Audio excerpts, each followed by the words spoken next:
Well, it's been around since at least 1790 and is part of the U.S. Constitution.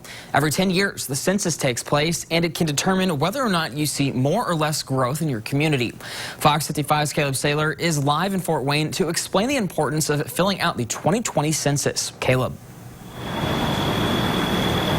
Yeah, so far this year, 67% of Indiana and Ohio households have filled out the U.S. Census, which is just about 2% shy of where that number was back in 2010.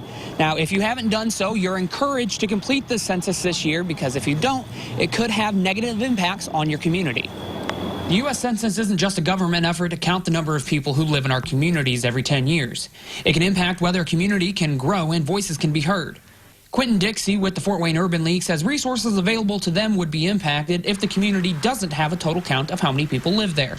If a community is undercounted, that means it's going to be underfinanced as well. So one of the reasons why we continue to push people to take part of the census is so that we can get a more accurate count and also get the resources we need to take care of our communities. The financing comes from Congress, who allocates money based on census data. More people mean more money.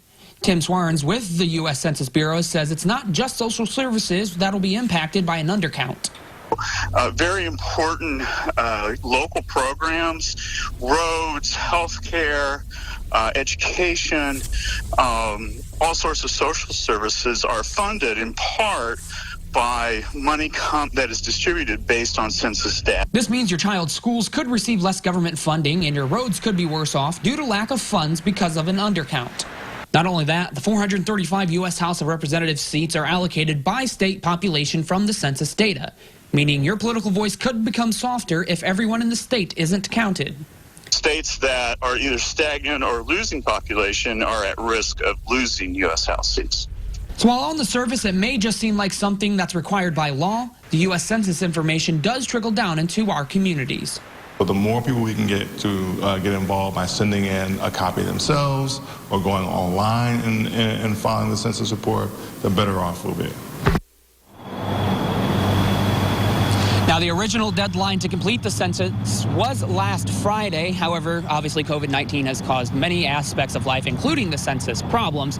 So that deadline has been extended to help you complete the census, whether that be online, over the phone, or via mail. And if you haven't yet, as of next Monday, census takers will be allowed to go out into the community, door to door, to households that haven't responded to make sure they get an accurate count. Reporting live in Fort Wayne, Caleb Saylor, Fox 55 News.